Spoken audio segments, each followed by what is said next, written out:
वेळेचा राजा गुरु महाराज, ब्रह्मांड नायक जगद्गुरु संत सच्चिदानंद श्रीपाद बाबांची जय। श्री गुरु सच्चिदानंदाय नमः।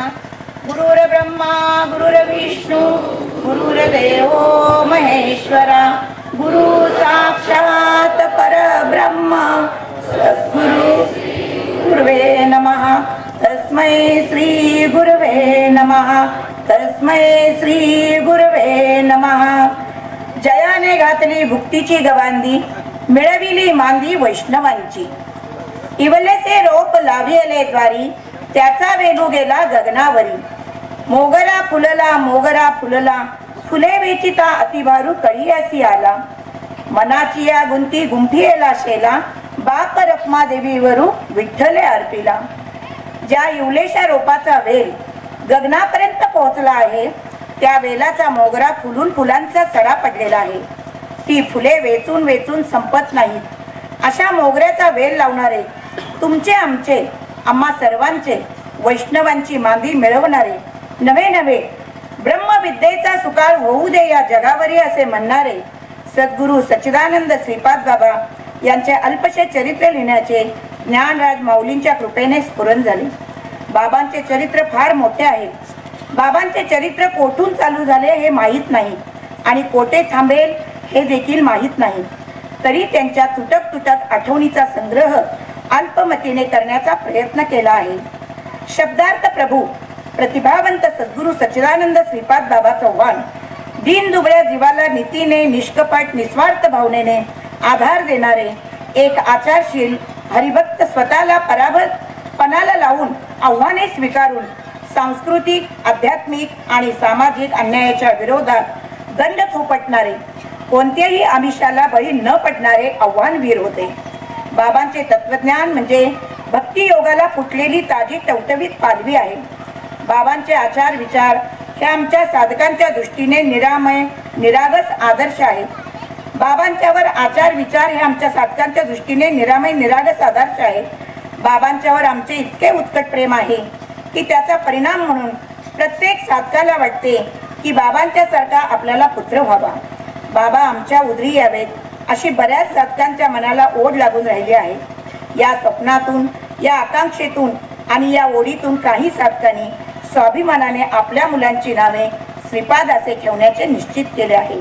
बाबांच्या प्रवचनातून, कीर्तनातून बाहेर पडणारे आध्यात्मिक विचार नवीन साधकांपर्यंत किंवा आता पुढे होणाऱ्या साधकापर्यंत जाऊन पोहोचावेत या विचाराने तुम्ही संत मायबाप या ग्रंथाची निर्मिती झाली आहे। तुकाराम महाराजांनी कर्ज खाते इंद्रायणीत बुडवून टाकले आणि पूर्णपणे परमार्थ क्षेत्राला स्वतःला वाहून घेतले। तसे श्रीपाद बाबांनी 1972च्या दुष्काळानंतर त्यावेळी चांगली 4 अंकी पगाराची असलेली मोठी नोकरी सोडली आणि दीनदुबळ्या जीवांचा उद्धार करण्यासाठी परमार्थ कार्याला स्वतःला वाहून घेतले। बाबा डोळस आणि संवेदनाशील गृहस्थाश्रमी होते। परमार्थात कशाची गरज आहे हे बाबा चांगले ओळखून होते, पण या गरीब बिचाऱ्या जीवाला ते दिले जात नाही आणि परमार्थात पाहिजे तो अनुभव येत नाही यांची बाबांना खंत वाटायची। कीर्तन प्रवचनाच्या नावाखाली पैसा व लौकिक मिळवणाऱ्यांच्या पाठीमागून जाणाऱ्यांच्या पदरात काहीच पडत नसे। सामान्य गोरगरीब भोंदूगिरीत फसली जात होती, चिरडली जात होती, भरडली जात होती याची बाबांना चिंता वाटत असे। आपल्या अवतीभोवती परमार्थाविषयी चाललेला प्रकार म्हणजे ज्ञानाची विटंबना आहे। शब्दापेक्षा शब्दार्थाला फार महत्व आहे। शब्दाचे सामर्थ्य केवळ त्यांच्या शब्दरूपातून निर्माण होत नाही, तर त्यांचे सामर्थ्य अर्थाच्या सहकार्यातून निर्माण होते। जोपर्यंत अंतःकरण शुद्ध होत नाही तोपर्यंत भरमसाठ पाठांतर निरर्थक आहे। केवळ पाठांतर करून सांगणारे लोक ज्ञानाने आंधळे असतात। अर्थ न जाणता नुसते पाठांतर करणाऱ्या आणि अनुभव न घेता शब्दाची पोकळ बडबड करणाऱ्या कीर्तन प्रवचन करणाऱ्यावर बाबांचा शब्दप्रहाराचा जबरदस्त आघात व्हायचा। लाच घेऊन साक्ष देणारा सत्य सांगत नाही म्हणजे सत्य न सांगणारे लाचार असतात। सामान्य जीवांना परमार्थापासून वंचित करणाऱ्यावर बाबा तुटून पडायचे। त्याचा परिणाम म्हणून बरेच कीर्तनकार प्रवचनकार श्रीपाद बाबांचा विनियोग क्रिया चुकीची आहे, हा परमार्थ नसून भोंदूगिरी आहे असा अपप्रचार करून बाबांना नमवण्याचा फार प्रयत्न करायचे। पण बाबा त्यांना न जुमानता अनादी काळाचे परब्रह्म तत्व लोकांना सांगायचे व लोकांना त्याचा अनुभव यायचा. अशा सद्गुरू सच्चिदानंद श्रीपाद बाबांचा मी अनुग्रहित दास आहे. याचा मला फार अभिमान वाटून आनंदाच्या सतत उकळ्या फुटतात. तुम्ही संत मायबाप या पुस्तकाचे लिखाण पूर्ण करून वाचकांच्या हाती जेव्हा जाईल तेव्हा मला फार आनंद होईल. तरी पण एका आठवणीने मनात पोकळी निर्माण झाली आहे असे वाटते. कारण या पुस्तकासाठी लिखाण करताना बाबांच्या बरोबर संत मायबापांच्या बरोबर माझा सतत सहवास व्हायचा. त्यांचे सतत चिंतन स्मरण व्हायचे. पण हे लिखाण आता जेव्हा हातावेगळे होईल तेव्हा कितीही केले तरी संत महात्म्यांचे चिंतन त्यांचे स्मरण यापासून दूर होतो आहे की काय असे वाटून बाबांच्या आठवणीचा विरह होतोय. मन व्याकुळ होतंय. बाबांची आणि बाबांच्या कार्याची आठवण होऊन कंठ सद्गतीत होतोय. बाबांची आठवण येऊन बाबांच्या चरणाजवळ रक्तबंबाळ होईपर्यंत डोके आपटून घ्यावे. मोठमोठ्याने आरडाओरडा करून ओक्साबोक्षी रडावे. बाबांना कडकडून आलिंगन द्यावे असे वाटते.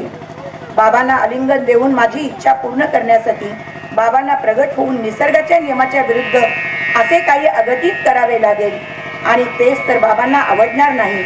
म्हणून माझी इच्छा इथेच दाबून ठेवून बाबांचे चरित्र सांगणेच योग्य वाटते. ते सांगण्यात व ऐकण्यात बाबांचे स्मरण सतत होत राहील. या स्मरणातून उन्मनीचे सुख प्राप्त होईल आणि या उन्मनीच्या सुखात सर्वांनाच बाबांची भेट होईल. श्रीपाद बाबांना लहानपणापासून माहीत होते की जगत मिथ्या आणि ब्रह्म सत्य, शाश्वत काय आणि अशाश्वत काय, खरे काय आहे आणि खोटे काय आहे बाबा जाणत होते. म्हणून लहानपणापासून त्यांना विरक्ती भरपूर होती. बाबांचे शिक्षण मुलकीपर्यंत म्हणजे 7वी पर्यंत झालेले होते. लहानपणापासून ज्ञानेश्वरी, एकनाथ भागवत, तुकाराम गाथा, दासबोध यांचे वाचन व चिंतन असायचे. लहानपणापासून त्यांना आत्मसुख घ्यायची सवय रूढ झाली होती. विषय सुखाची कोणाकडे भीक मागितली नाही. लहानपणापासून निसर्गातील वस्तूचे गुणधर्म त्यांना माहीत होते.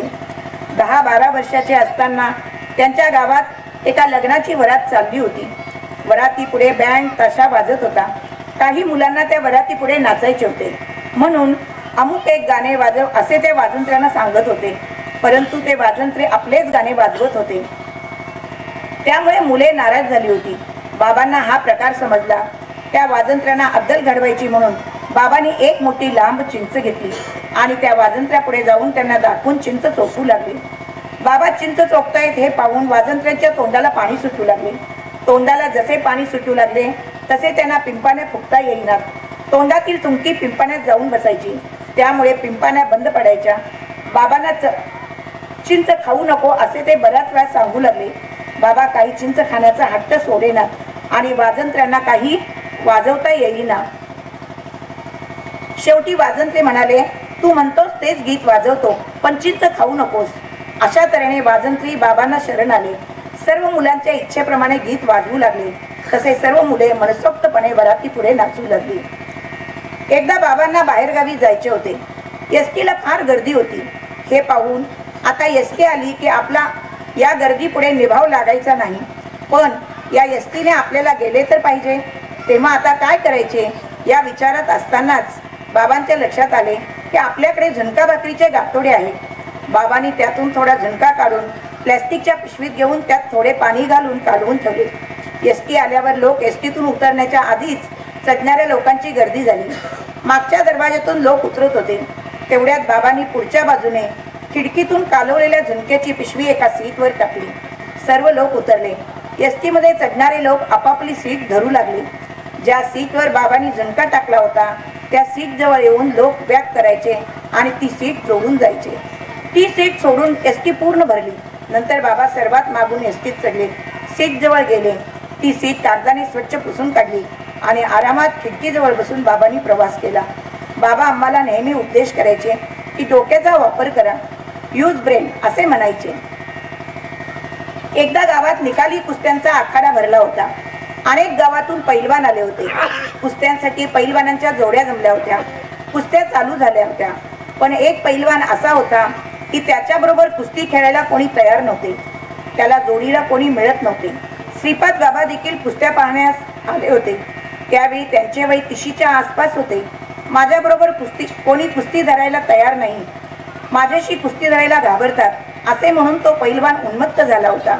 तेवढ्यात बाबांना कोणीतरी म्हणाले, शिरपा धरतोस का या पैलवानाबरोबर कुस्ती? त्यावेळी बाबा सळसळत्या रक्ताचे तरुण होते.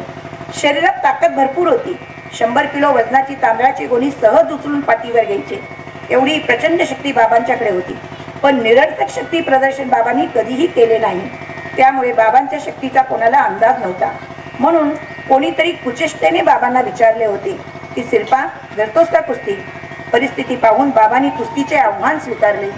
लगेच कपडे काढून लंगोटा चढवून कुस्तीच्या आखाड्यात उतरले. सर्वांना हाशा फुटला.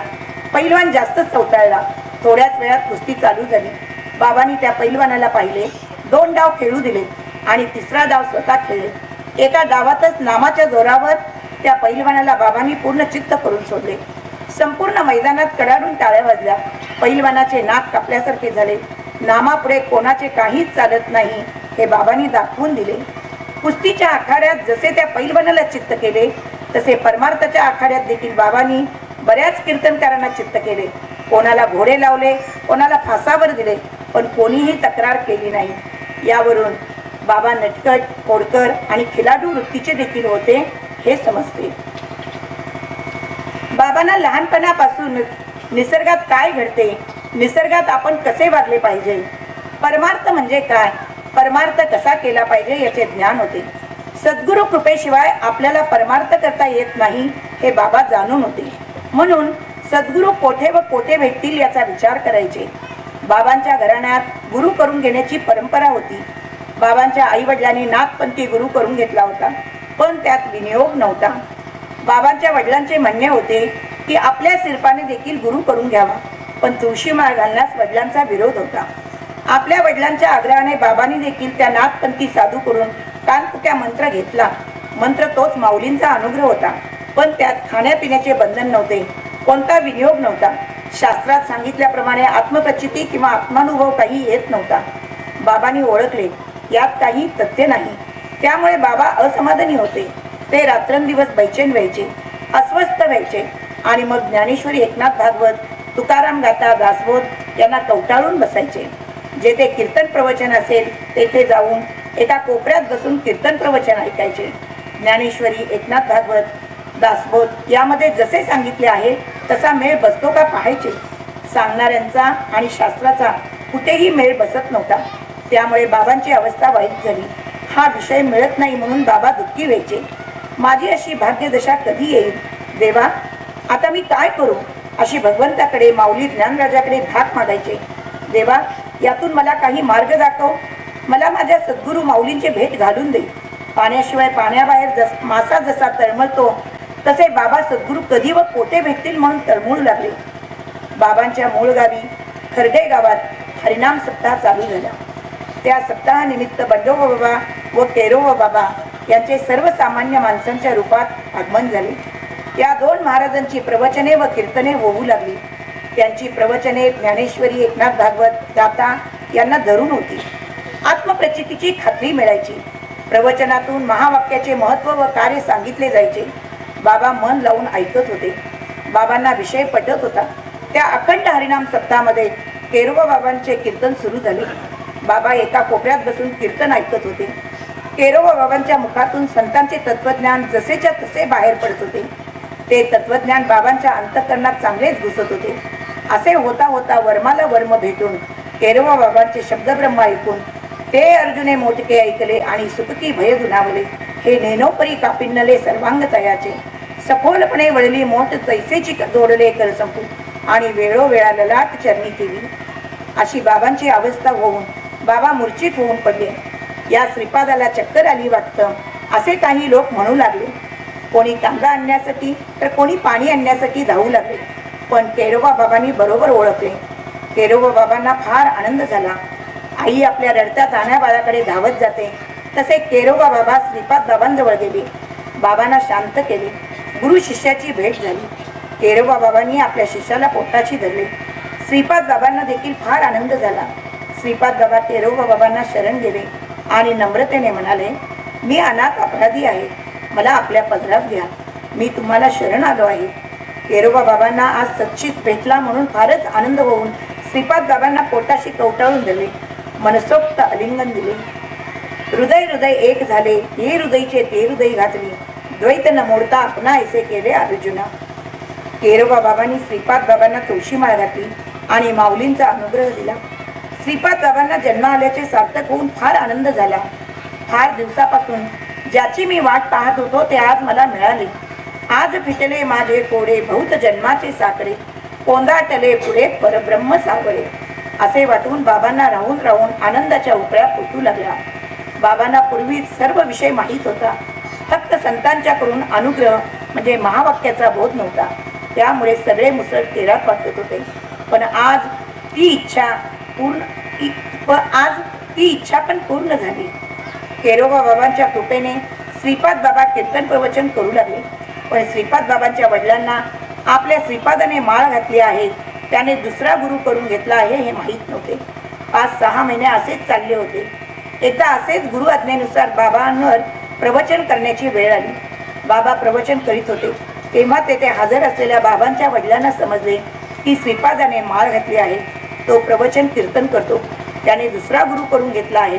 हा आमचा श्रीपाद इतर वारकऱ्यांप्रमाणे वारकरी झाला. आता याचे खाण्यापिण्याचे दिवस म्हणून श्रीपाद बाबांच्याकडून वडिलांकडून श्रीपाद बाबांना विरोध होऊ लागला. पण खऱ्या परमार्थासाठी आपल्या वडिलांचा विरोध सहन करून आपली परमार्थिक प्रगती बाबा करू लागले. बाबा प्रवचन कीर्तनातून सांगायचे की परमार्थात आडकाठी निर्माण करणारे लोक भरपूर आहेत. परमार्थात कोणाला आडवे येऊ द्यायचे नाही. आपला भाऊ रावण असेल तर आपण विभीषण होऊन रामाला शरण जायचे. आपली आई कैकेयी असेल तर आपण भरत होऊन रामाकडेच राहायचे. आपला बाप हिरण्यकशिपू असेल तर आपण प्रल्हाद होऊन नारायण नारायण म्हणायचे. महिलांनी गोपिका होऊन भगवान श्रीकृष्णाचेच ध्यान करायचे. आपला गुरु शुक्राचार्यासारखा असेल तर परमार्थ जमणार नाही. साधू संतांनी तसेच केले आहे, आपल्याला देखील तसेच केले पाहिजे. भाऊबंधनात अडकलात तर परमार्थ व्हायचा नाही. म्हणून श्रीपाद बाबांनी आपल्या वडिलांचा विरोध सहन करून खऱ्या परमार्थाचे स्वरूप समजून घेतले. श्रीपाद बाबांनी सद्गुरू सच्चिदानंद केरोद बाबांची मनोभावे सेवा केली. गुरु आज्ञा म्हणून कीर्तन प्रवचनातून रोखठोक बोलायचे. अतिंद्रिय आध्यात्मिक शक्तीचा अनुभव केरोब बाबांच्याकडून श्रीपाद बाबांना मिळाला. केरोब बाबांना देखील श्रीपाद बाबांना पाहून फार आनंद व्हायचा.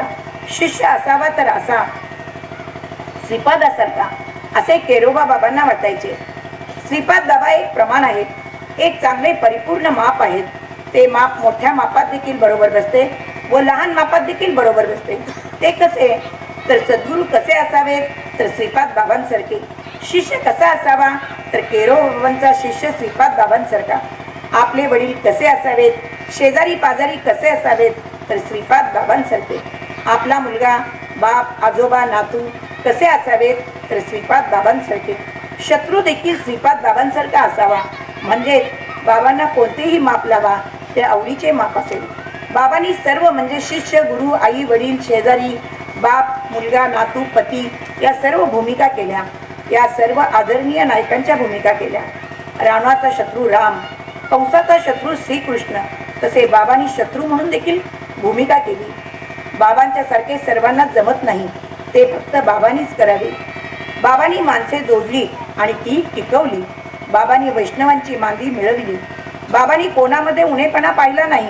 लहान असो मोठा असो, गरीब असो श्रीमंत असो, ताई, भाऊ, आई म्हणून सर्वांना एकाच ब्रह्म नजरेने पाहायचे.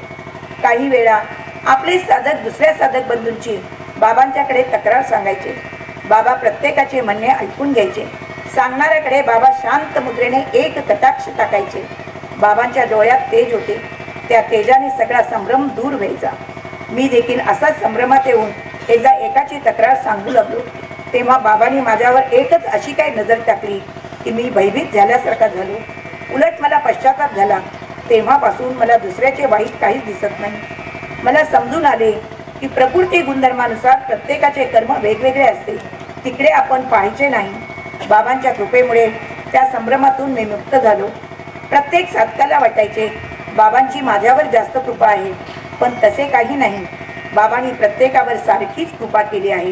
कोणालाही कमी जास्त, जवळचा दूरचा असा भेदभाव केला नाही. सिद्ध साधक एकच वाटायचे. जेथे गरज असेल तेथे बाबा न बोलावता जायचे आणि गरज नसेल तेथे कितीही बोलावून बाबा जायचे नाही. बाबांना प्रत्येकात भगवंताचे चैतन्य दिसायचे. या उपाधी माझी गुप्त, चैतन्याचे सर्वंगत, ते तत्वज्ञ संत स्वीकारतील. अशा तऱ्हेने बाबांचा स्वभाव ओळखून, सद्गुरु सेवा पाहून, आत्यंतिक भगवत प्रेम आणि परमार्थिक कार्य करण्याची पद्धत व तळमळ पाहून केरोबा बाबांना फार आनंद व्हायचा. त्यांनी ओळखले, आपला श्रीपाद आता मोठा झाला आहे, सर्व काही सांभाळू शकतो. आता आपली चिंता दूर झाली आहे. माझी आता फारशी गरज नाही. मी माझ्या निर्धामाला जायला काहीच हरकत नाही. असे जाणून एक दिवस भागवत धर्माच्या प्रचाराची पताका श्रीपाद बाबांच्या हातात देऊन पौष शुद्ध षष्टीला केरोबा बाबा निघून गेले. त्यांच्या पाठोपाठ भाद्रपद शुद्ध एकादशीला म्हणून बंडोबा बाबा देखील निघून गेले. परमार्थातले माझे वडील व आजोबा निघून गेले म्हणून श्रीपाद बाबा दुःखी झाले. केरोबा बाबा व बंडोबा बाबा यांचा विरह सहन होईल की नाही असे त्यांना वाटू लागले. पण देह काळाचे धनकुबेराचे या तुकाराम महाराजांच्या वचनाप्रमाणे कोणी आले नाही किंवा गेले नाही या विचाराने विरह सहन करण्याचे सामर्थ्य निर्माण झाले. गुरु आज्ञा व संतांचे कार्य म्हणून बाबांनी भागवत धर्माच्या प्रसाराची पताका आपल्या हातात घेतली आणि कार्य पुढे चालू केले. भागवत धर्माच्या प्रसाराची धुरा सांभाळताना बाबांनी कोणाचीही पर्वा केली नाही. मिळाले तर खायचे, नाही तर उपाशी राहायचे. पैसे असतील तर बसचा प्रवास करायचे, नसतील तर पायी चालत जाऊन कीर्तन करायचे. पैसे नाहीत किंवा बस नाही म्हणून आपल्या कार्यात बाबांनी कधीच अडथळा आणू दिला नाही. महाराष्ट्राच्या कानाकोपऱ्यात गल्ली बोळात जाऊन ताई भाऊ असे म्हणून संतांचे तत्वज्ञान लोकांना सांगायचे. एकदा तर बाबा घोटीहून राहुरीला निघाले. घोटीपासून शिर्डीपर्यंत जाण्याचे बाबांच्या जवळ पैसे होते. शिर्डी ते राहुरीपर्यंत चालत जाऊन कीर्तन प्रवचन केले. असे 30-50 किलोमीटर चालत जाऊन कीर्तन प्रवचन केल्याचा प्रसंग बाबांना कितीतरी वेळा आला. पण कोणालाही असे प्रसंग सांगितले नाहीत. पैसे नाहीत म्हणून बाबा कार्यक्रमाला गेले नाहीत असे कधीच झाले नाही. भागवत धर्माच्या प्रचारासाठी बाबांनी आपल्या बायका मुलांची, घरादाराची कधीच चिंता केली नाही.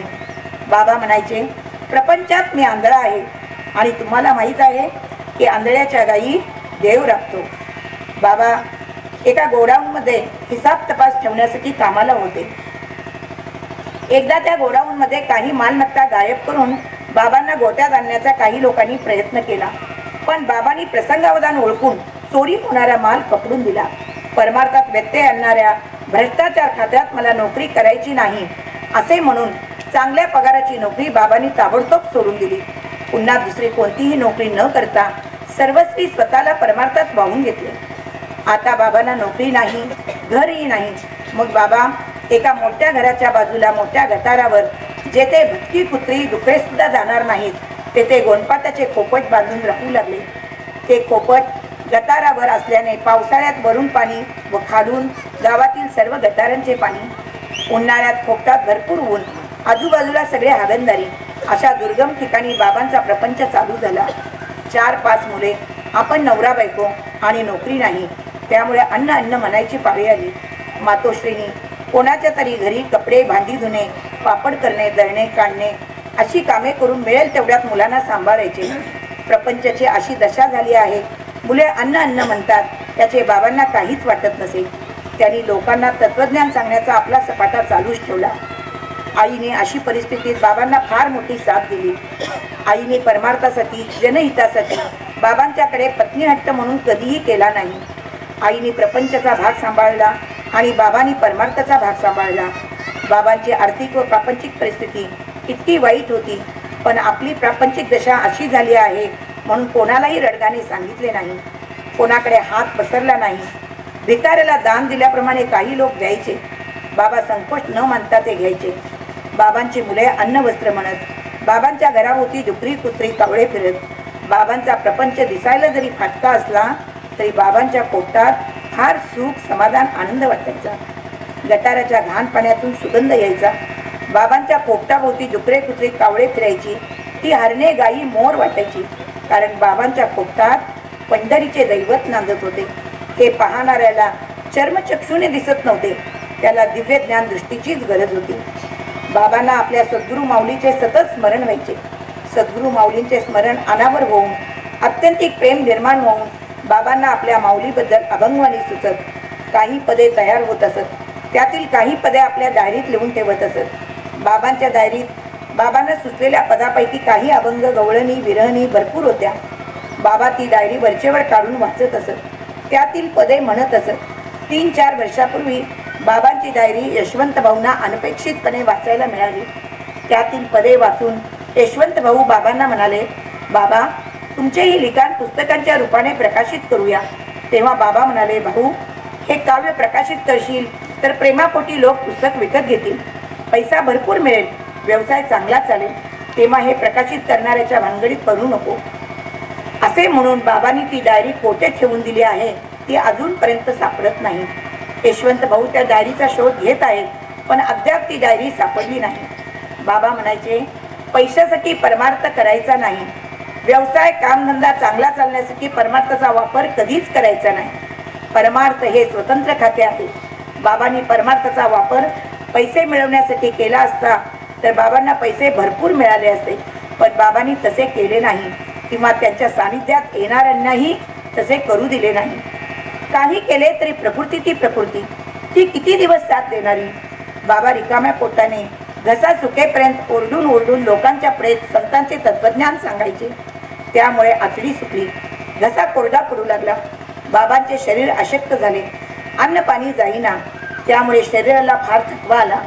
आता बाबा अंथरुणावर पडूनच साधक मंडळींना विषय सांगायचे.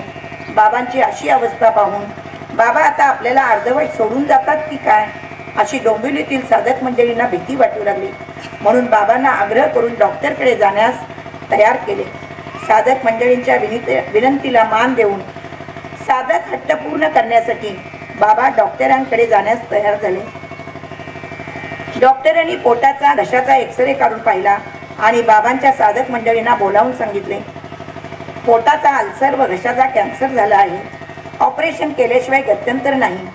डॉक्टरांचे हे निदान ऐकून बाबांची आपल्याला खूप गरज आहे म्हणून डोंबिवलीतील साधक मंडळींनी आपल्या तुटपुंज्या पगारातून वर्गणी काढून केईएम हॉस्पिटलमध्ये भरती केले. सर्व साधकांची चिंताग्रस्त अवस्था पाहून बाबांनी डॉक्टरांना आपल्यास काय झाल्याचे विचारले. तेव्हा डॉक्टरांनी तुमचे अल्सरचे व कॅन्सरचे ऑपरेशन करायचे आहे असे सांगितले. तेव्हा बाबा विनंतीपूर्वक डॉक्टरांना म्हणाले, मला 4 दिवस घरी सोडा, मी माझ्या घरच्या मंडळींना सांगून भेटून येतो. डॉक्टरांच्या अनुमतीने बाबा हॉस्पिटलमधून बाहेर पडले. त्यानंतर 2-3 महिने बाबा कोणत्याही साधकाला भेटले नाहीत. बाबा कोठे गेले, कुठे आहेत व कोणालाच काहीच पत्ता लागत नव्हता. आपल्याला अजून परमार्थिक कार्य करायचे आहे. ही मुले अजून लहान आहेत, म्हणावं तसं यांना ज्ञान नाही. तेव्हा अजून काही दिवस आपल्याला राहिलेच पाहिजे असे वाटून घेऊन काळाला मागे फिरायला सांगितले.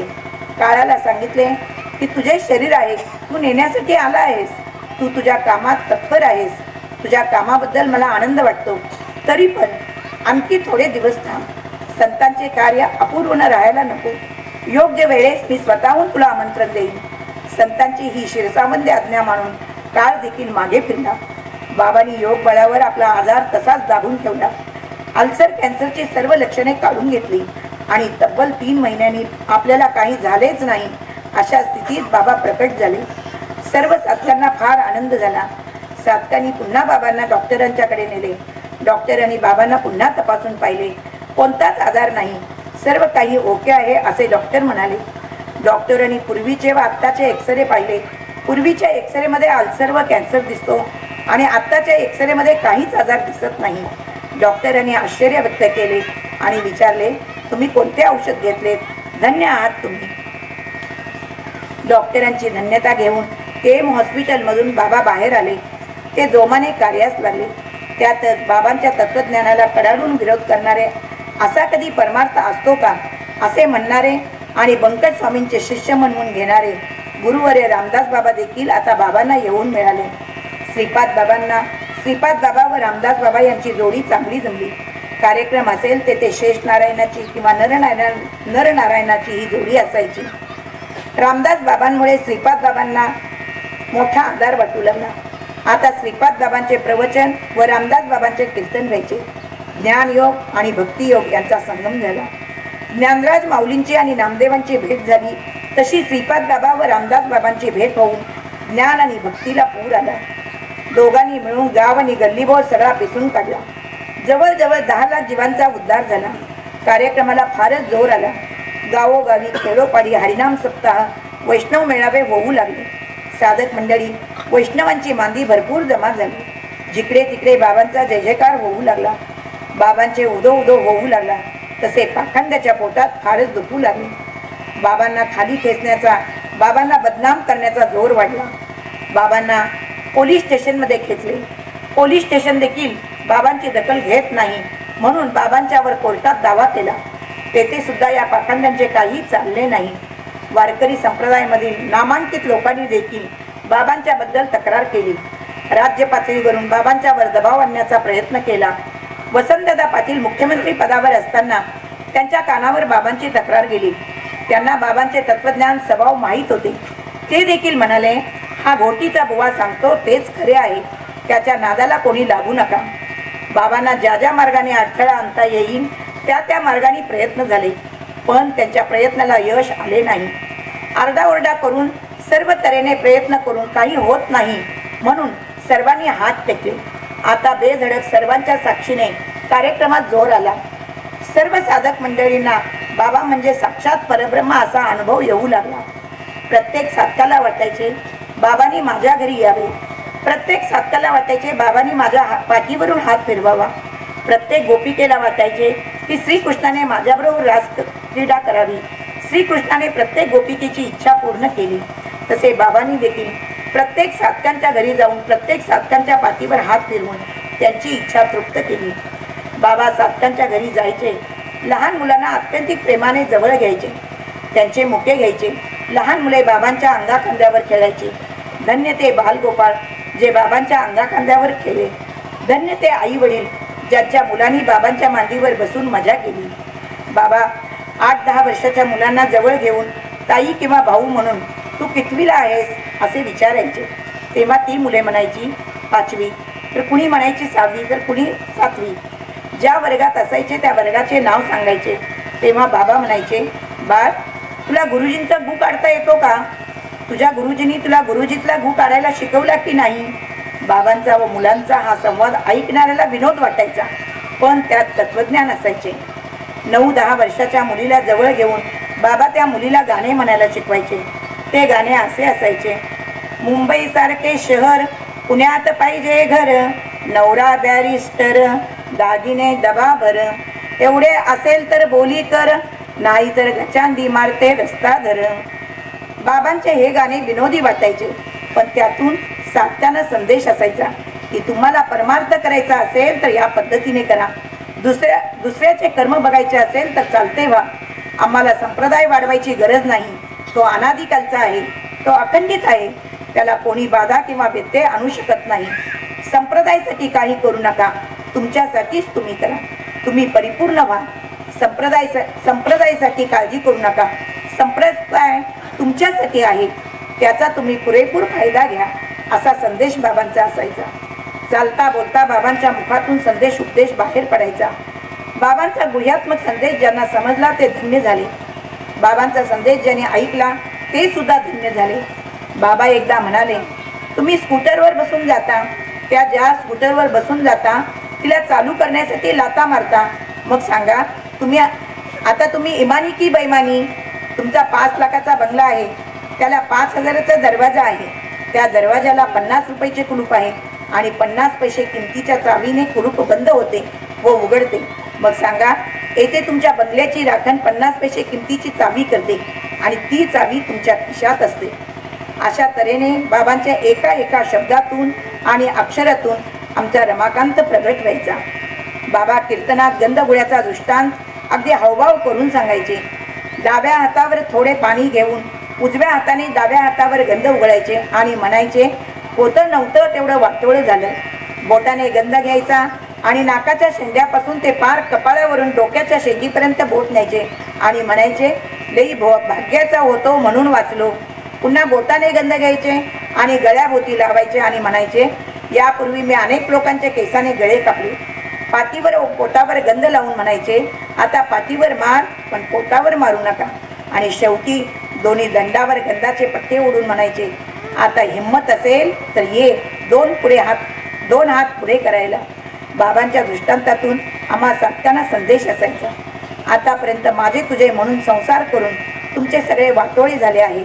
तुम्ही फार भाग्याचे आहात म्हणून संतांच्या कृपेने या भवसागरातून वाचलात. यापूर्वी संसारात राहून अनेक लोकांच्या केसाने गळे कापलात. आता तुम्हाला विषय समजला आहे, तुम्हाला ज्ञान झाले आहे, तुम्हाला विषय सुख नको आहे, भक्ती सुख पाहिजे आहे आणि संतांच्या कृपेने तुम्हाला खरे काय व खोटे काय समजले आहे. तुम्ही आता कोणालाही घाबरणार नाही. संतांचे तत्वज्ञान सांगण्यासाठी, देवाचे खरे रूप सांगण्यासाठी, परमार्थ म्हणजे काय हे सांगण्यासाठी तुम्ही कोणाला घाबरू नका. 2 हात करायची देखील तयारी ठेवा. बाबांचा असा संदेश ज्यांना समजला ते धन्य आहे. बाबांना इंग्रजी हिंदी भाषा पण माहीत होत्या. बाबा इंग्रजीत हिंदीत देखील बोलायचे. कीर्तनात साधकांना हिंदीतून संदेश द्यायचे. जो देखता है वो कुछ बोलता नहीं, जो बोलता है वो कुछ देखता नहीं और जो कुछ सुनता नहीं. याचा अर्थ असा असायचा की ज्याला हे खरे तत्वज्ञान समजले आहे तो जास्त बडबड करत नाही. ज्याने भगवंताचे खरे स्वरूप पाहिले आहे तो त्याबद्दल काही बोलत नाही. सोलीव सुखात गुंग असतो. अशा तऱ्हेने बाबांच्या कीर्तनातून प्रवचनातून संभ्रमच दूर व्हायचा. मल आवरण दोष संभ्रम जेथे निघून जातात, जेथे सत्स्वरूपाचे ज्ञान होते त्याला सत्संग म्हणतात. बाबांच्या बरोबर सत्संग व्हायचा.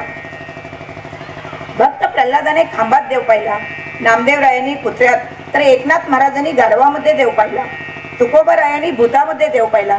तसा श्रीपाद बाबांनी डोक्यातील उवा लिक्का मधला देव दाखवला. बाबा म्हणायचे, तुम्ही डोक्यातील उवा लिक्का मारता तो देव नव्हे का? देव नाही अशी थोडीही जागा शिल्लक नाही. ओतप्रोत सर्व देवानेच जागा व्यापली आहे. बाबा फुलावरून झाड ओळखायचे, माणसांच्या बोलण्यावरून माणूस ओळखायचे, प्राण्यांच्या भोगावरून मागील जन्माचे कर्म ओळखायचे, त्याचे पूर्वसुकृत ओळखून त्यावरून पुनर्जन्म ओळखायचे. एकदा तुकाराम महाराजांच्या दारासमोर एक गाढव आले.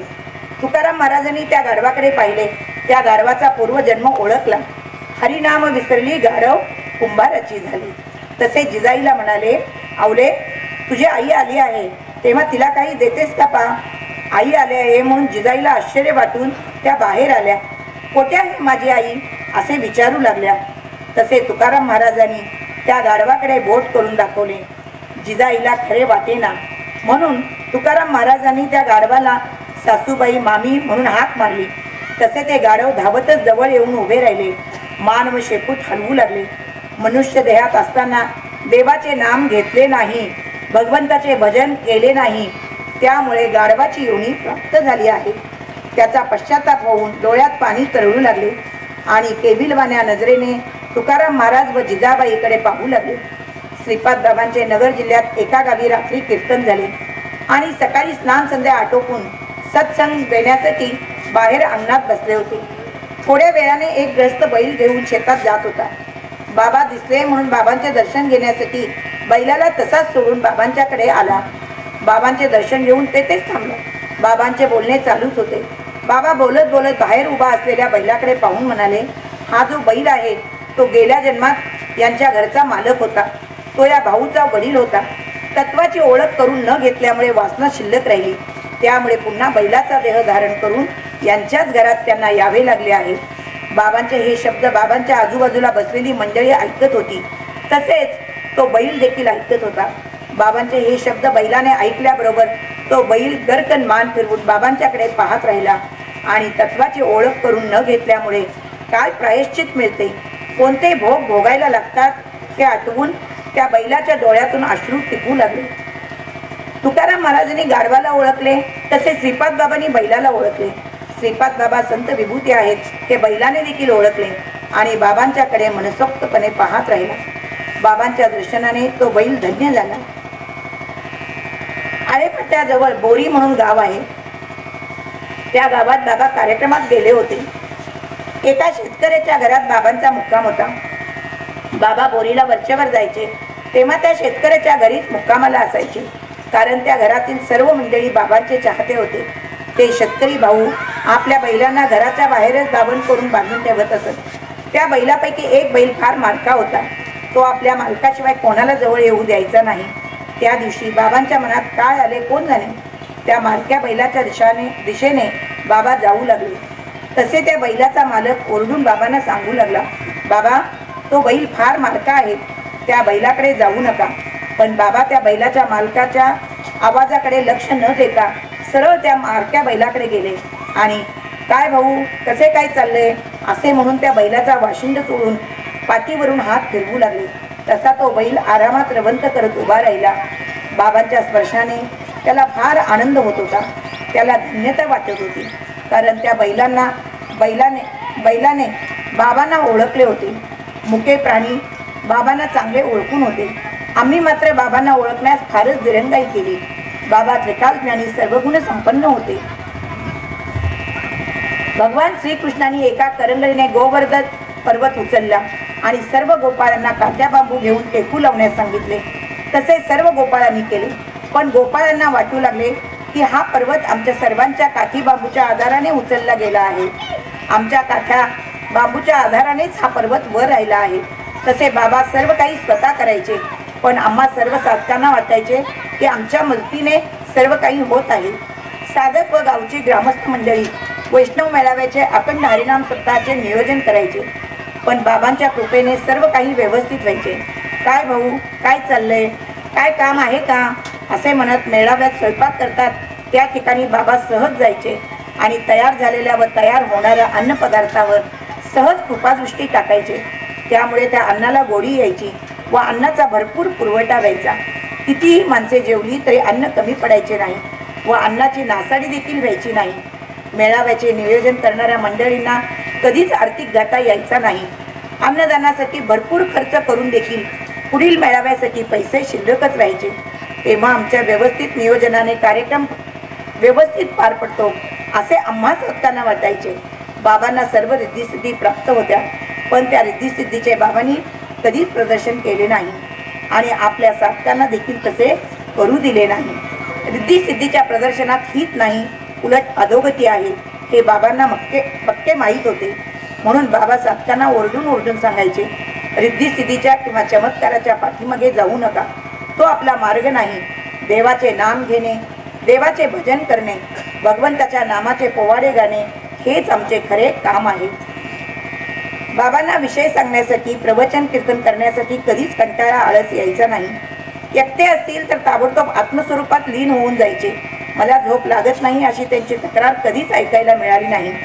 बाबा झोपलेले असतील आणि कोणी आलेच तर लगेच उठून बसायचे. बाबा कधी झोप घेत नव्हतेच. कोणी नसेल तेव्हा झोपेचे सोंग घेऊन ताबडतोब स्वस्वरूपात लीन होऊन समाधिस्थ व्हायचे. त्यामुळे बाबांना कंटाळा आळस जांभई कधीच यायची नाही. बाबांनी जांभई किंवा आळस देताना कोणी पाहिलेच नाही. आळस कंटाळा न करता, पाखंड्याच्या विरोधाला न जुमानता देहाला कष्ट देऊन हा परमार्थाचा जगन्नाथाचा गाडा ओढायचे.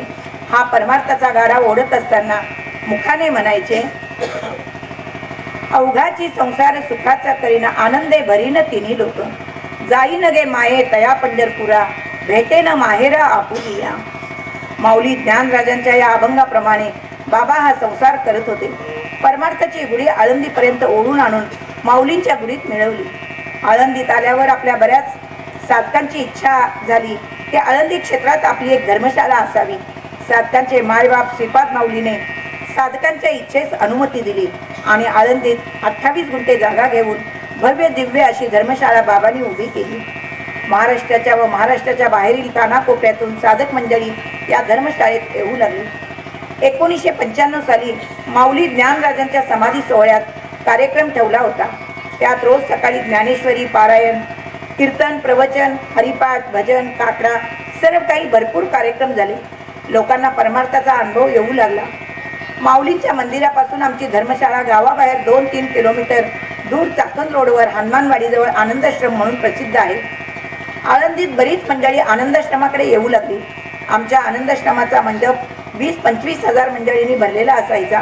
हे पाहून वाटायचे की माऊलीने आपले मंदिर फिरवून चाकण रोडवर आनंदाश्रमामध्ये प्रस्थान केले आहे. सर्वांना फार आनंद वाटायचा. प्रत्येकाला या आनंदाश्रमामध्ये अतिंद्रिय आध्यात्मिक शक्तीचा अनुभव यायचा. 9 दिवसाच्या या राज्यस्तरीय वैष्णव मेळाव्यात बऱ्याच मंडळींची कीर्तन प्रवचने झाली. कीर्तन प्रवचन करणाऱ्यात ताई, अक्का, काका, मामा, दादा, भाऊ, माई सर्वच होते.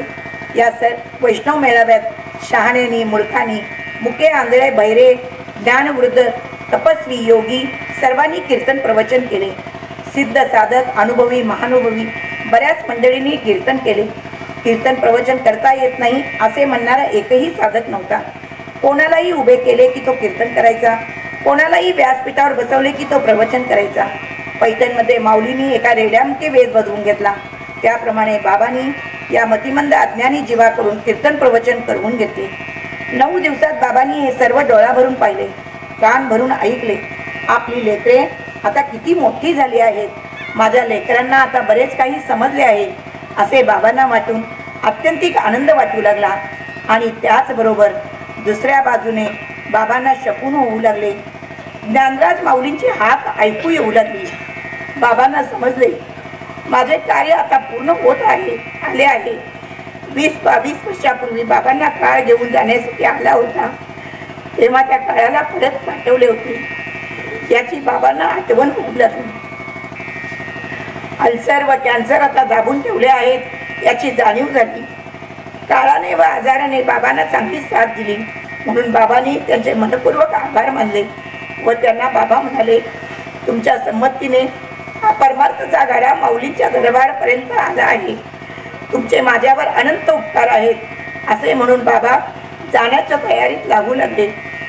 आता तरी पुढे हाचे उपदेश नका करू नाश आयुष्याचा या अभंगावर बाबांची कीर्तने होऊ लागली. प्रवचनातून, कीर्तनातून बाबा निरोप द्यायचे. आळंदीत जगताप गुरुजींच्या घरात बाबा स्पष्ट म्हणाले होते की आता आमचे भागले आहे, आम्ही आज आहे उद्या नाही. हे म्हातारे कधी उलटून जाईल सांगता येत नाही. वर्ष 6 महिन्यांनी मुदत आहे. हे बाबांचे शब्द आज मला चांगले स्पष्ट आठवतात, पण आम्हा मूर्खांना त्याचा अर्थ समजला नाही. आळंदी जगताप गुरुंच्या घरातले बाबांचे बोलणे ऐकून देखील आम्ही गाफील राहिलो. वैष्णव मेळाव्यात बाबा यायचे, पण आपल्या ठिकाणी दुसऱ्याला कीर्तन करायला लावायचे, कारण बाबांच्या अंगात कीर्तन करण्याचे त्राण राहिले नव्हते. बाबांना जास्त बोलवत नव्हते, कारण कॅन्सरने बाबांचा गळा ताब्यात घेतला होता.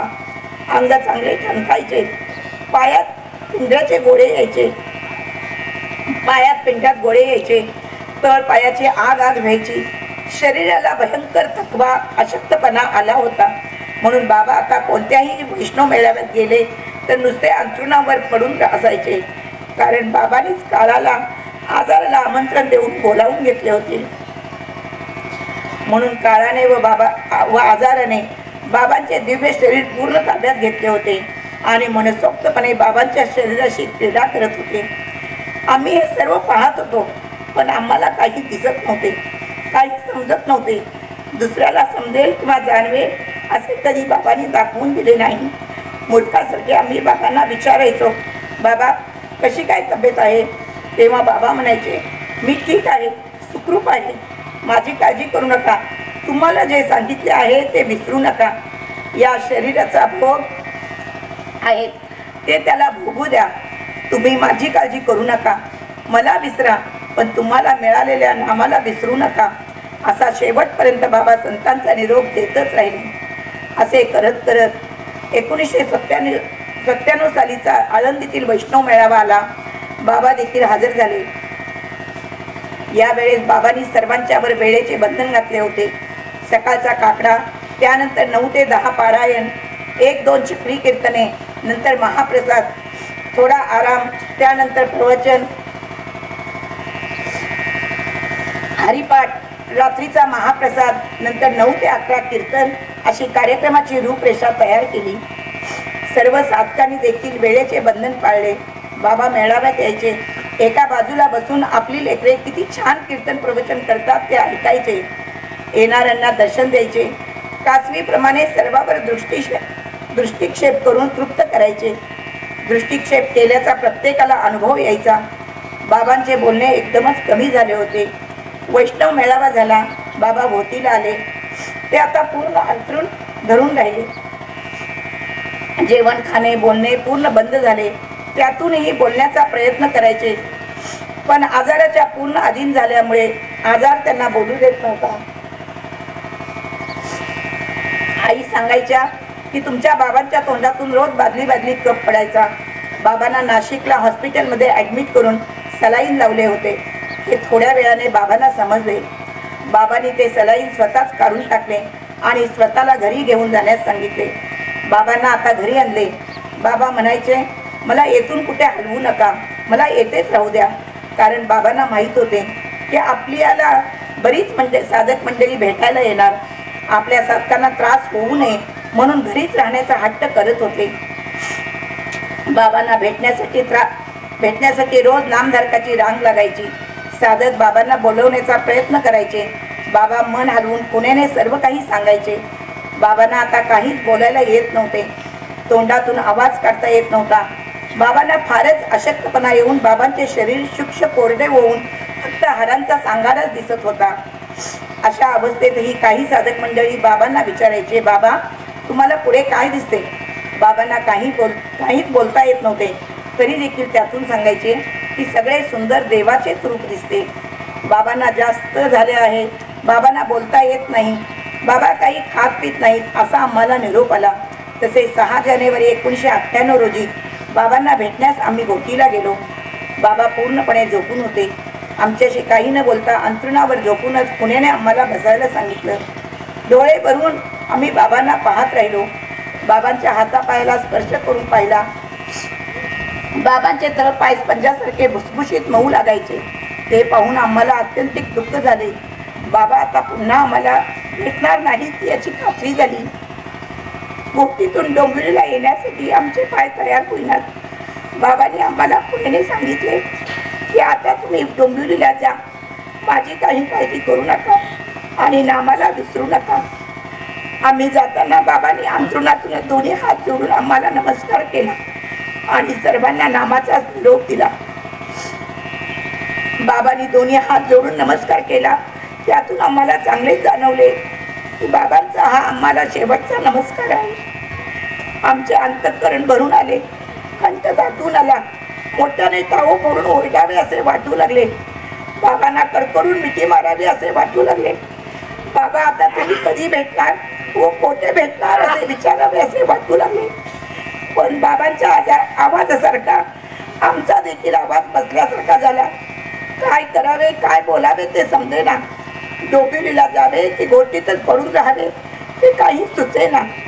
आईंचे दर्शन घेतले. यशवंत बाळासाहेब गोपाळांना भेटलो. आम्हाला सारखे गरगरल्यासारखे होत होते. आई यशवंत बाळासाहेब गोपाळ यांच्या गळ्यात पडून मोठमोठ्याने टाहू फोडून ओरडून घ्यावे असे वाटत होते. आमची ही अवस्था पाहून आई यशवंत बाळासाहेबांनी आम्हाला धीर आधार देण्याचा प्रयत्न केला आणि तसेच आम्ही जड पावलांनी घराच्या बाहेर पडलो. दारात एक गाय उभी होती. ती गाय नेहमी बाबांच्या दारात उभी असलेली अनेक वेळा आम्ही पाहिली होती. बाबा घोटीला असतील तेव्हा रोज बाबांच्याकडून काहीतरी घेतल्याशिवाय ती गाय जायची नाही. बाबा देखील गाईला फार जपायचे.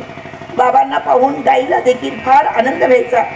अखंड जया तुझी प्रीती मजदे तयांची संगती असे गाईने तपश्चर्या करून देवाकडे मागणेच मागून घेतले. त्याचे फळ म्हणून ती गाय नेहमी बाबांच्या दारात राहायची. नेहमीप्रमाणे आज देखील मी गाईकडे पाहिले. त्या गाईचे डोळे आज पाण्याने दबदबलेले दिसले. काही खात नव्हती. बाबांचे नुसते ध्यान करत उभी होती. गाईची ती अवस्था पाहून आमची 100% खात्री झाली की बाबा आता आम्हाला पुन्हा भेटणार नाहीत.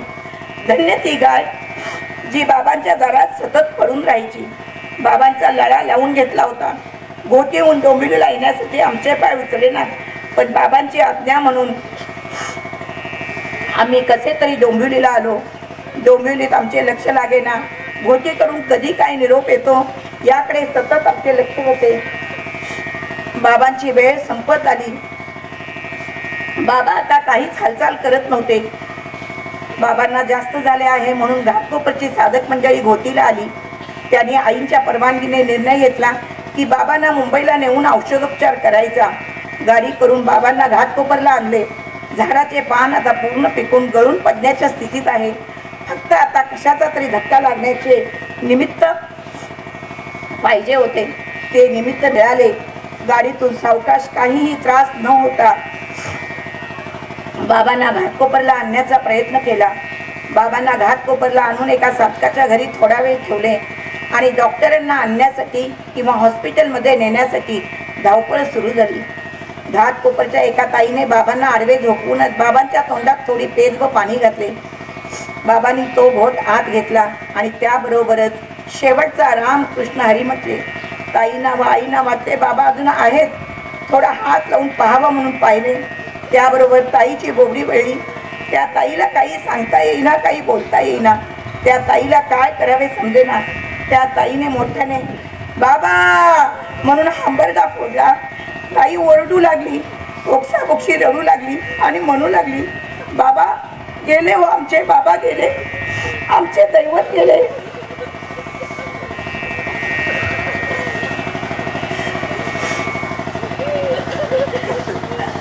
आमचे दैवत गेले, आमचे परब्रह्म गेले हो. ताईला हुंदका आवरेना. ताईची ही अवस्था पाहून सर्व साधक बाबांच्या जवळ आले. काय झाले हे सर्वांनी ओळखले, पण कोणीच कोणाशी काही बोलेना, कुणाला काही बोलता येईना. दुःख आवडता आवरेना. कोणाला फिट आली, कोणाला चक्कर आली, कोणाची दातकिळी बसली. मूर्छित होऊन एकमेकांच्या अंगावर पडू लागले. एकही साधक ठिकाणावर येईना. काय करायचे ते कोणाला समजेना, कोणाला कोणी आवडेना. कारण सर्वांची माऊली गेली. आकाशात उंच भरारी मारण्यासाठी गेलेल्या पक्षाचे आकाशातच दोन्ही पंख गळून पडावेत तशी या सर्वांची अवस्था झाली. काय करावे कोणालाच काही समजेना. त्याच्या मनात बिकट अवस्था झाली. शेवटी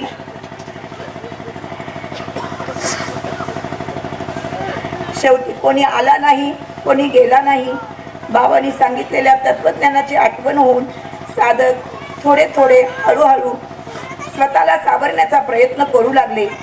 थोड्या वेळाने सर्व साधक शुद्धीवर आल्याने आलेल्या पावलाने परत बाबांचा दिव्य देह घोटीला घेऊन जाण्याचा निर्णय घेतला. निघताना घाटकोपरहून महाराष्ट्राच्या कानाकोपऱ्यात बाबांचा अंतिम निरोप सांगितला. उद्या रविवार दिनांक 11 जानेवारी 1998 सकाळी 8:30 वाजता घोटीहून बाबांची अंत्ययात्रा निघणार आहे. त्या दिवशी म्हणजे 10 जानेवारी 1998 सायंकाळी 7 वाजेपर्यंत बाबांचा पार्थिव देह घोटीला आणला. इकडे महाराष्ट्रातील कानाकोपऱ्यातील सर्व साधकांना सायंकाळी 5-6 वाजेपर्यंत बाबांचा अंतिम निरोप मिळाला. महाराष्ट्रात गावोगावी कानाकोपऱ्यात बाबांचे साधक होते. बाबांचा निरोप ऐकून महाराष्ट्राच्या कानाकोपऱ्यातून हंबरगे ऐकू येऊ लागले. बाबांचे जे कोणी साधक नव्हते त्यांना हा प्रकार काय समजेना. ही मंडळी हंबरगा का फोडतात ते समजेना. काय सांगून यांचे सांत्वन करावे ते समजेना. शेवटी गुरुभक्ती म्हणजे काय, सद्गुरु प्रेम कसे असते हे त्यांना समजले. सद्गुरु प्रेमाचा त्या लोकांना अनुभव आला. बाबांचा अंतिम निरोप समजला. तसे महाराष्ट्राच्या कानाकोपऱ्यातून साधक मंडळींची घोटीकडे येण्यासाठी रीघ लागली. मिळेल त्या वाहनाने आणि जमेल तसे साधक घोटीला येऊन पोहोचू लागले. रात्री 10 वाजल्यापासून दूरचे साधक घोटीला येऊन दाखल होऊ लागले. सकाळी पहाटे 5 वाजेपर्यंत 40 ते 50 हजार साधक घोटीत जमा झाले. घोटीतील रहिवाशांना सकाळी 6 वाजेपर्यंत काहीच पत्ता नव्हता. सकाळी 6 वाजता उठून पाहतात तर घोटी सगळी पांढरी शुभ्र दिसत होती. मोटार गाड्यांच्या ताफाच्या ताफा दिसत होता. घोटीत पाय ठेवायला जागा नाही एवढी गर्दी झाली. घोटी गाव साधकांनी ओतप्रेत भरून गेले. ते सर्व पाहून काय हा प्रकार, आमच्या गावात काय आहे असे घोटीतली रहिवाशी एकमेकात कुजबुजू लागले.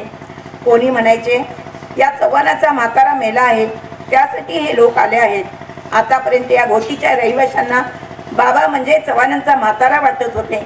या मोटार गाड्यांचा ताफा पाहिला, बाबांनी जोडलेली प्रेमाची माणसे पाहिली तेव्हा त्या घोटीच्या रहिवाशांना या चव्हाणांचा म्हातारा कोण आहे ते समजले. तेव्हा मात्र घोटीचे सर्व रहिवाशी खडबडून जागे झाले. बाबांचा महिमा विचारू लागले. बाबांची कीर्ती ऐकू लागले. हे महाराज एवढे मोठे आहेत हे आम्हाला अजूनपर्यंत माहीत नव्हते. त्यांना आता स्वतःबद्दल कीव वाटू लागली. आमच्या गावात एवढा मोठा महात्मा अवतार घेतो म्हणजे घोटी गाव फार महान आहे हे त्यांना कळून आले. आपल्या गावाबद्दल त्यांना स्वाभिमान वाटू लागला. घोटीच्या रहिवाशांना बाबांबद्दल अत्यंतिक प्रेम निर्माण झाले. अज्ञानाने आम्हाला ग्रासले होते त्यामुळे या महात्म्याला आम्ही ओळखू शकलो नाही व आमच्याकडून या महात्म्याची काहीच सेवा झाली नाही याची त्या रहिवाशांना खंत वाटू लागली. आता तरी या महात्म्याची थोडी बहुत सेवा करता येईल का म्हणून प्रत्येकजण प्रयत्न करू लागले. गावातील व्यापारी मंडळी, दानशूर मंडळी एकत्र आली. बाबांच्या अंत्यविधीसाठी जमलेल्या 40-50 हजार साधकांच्या जेवणासाठी, कढी भातासाठी म्हणून 40 पोती तांदूळ व इतर साहित्य जमा झाले. बरोबर सकाळी 8:30 वाजता बाबांची अंत्ययात्रा निघण्याची व्यवस्था झाली. साधकांनी डोळे भरून बाबांचा दिव्य देह पाहून घेतला. डोळ्यातील अश्रूंनी बाबांच्या देहाला आंघोळ घातली. साधकांची अवस्था अनावर होऊ लागली. प्रत्येक साधक दुसऱ्या साधकाच्या गळ्यात पडून हंबरडा फोडायचा.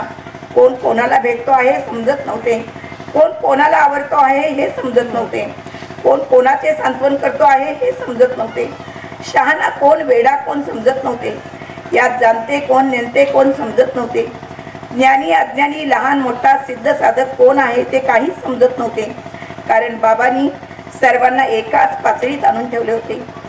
बाबांनी सर्वांना सारखेच करून ठेवले होते.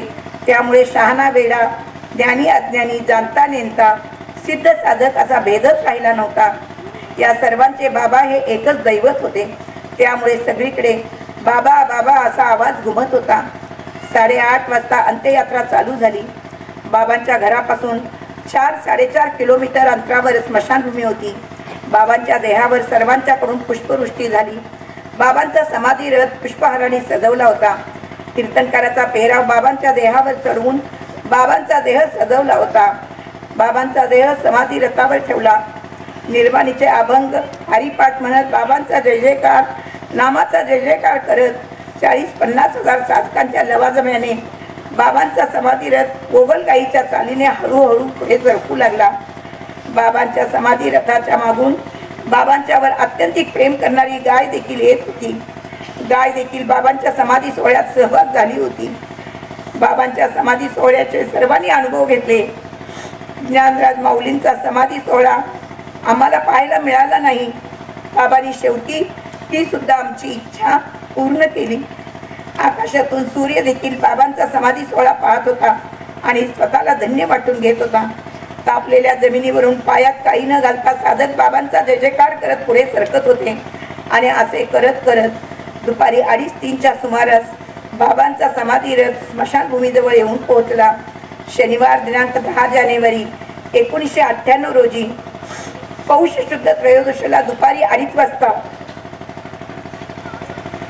बाबांनी ठेवलेला देह दुसऱ्या दिवशी रविवार दिनांक 11 जानेवारी 1998 रोजी दुपारी 2:30-3 वाजेपर्यंत म्हणजे 24-25 तास जसाच्या तसा दिव्य होता.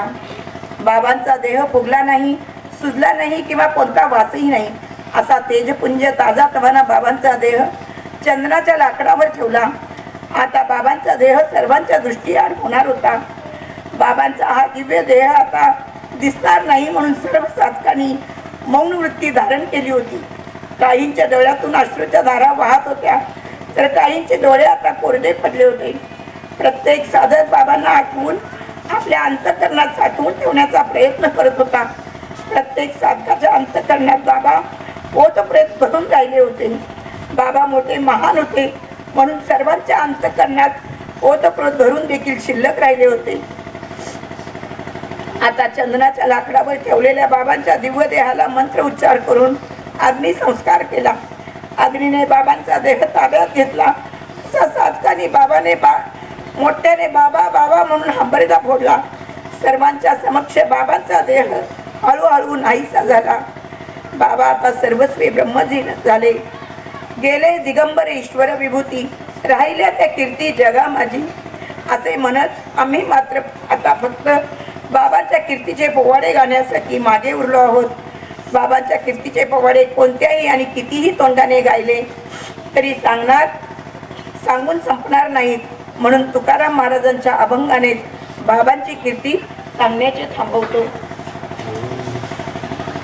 तुम्ही संत माय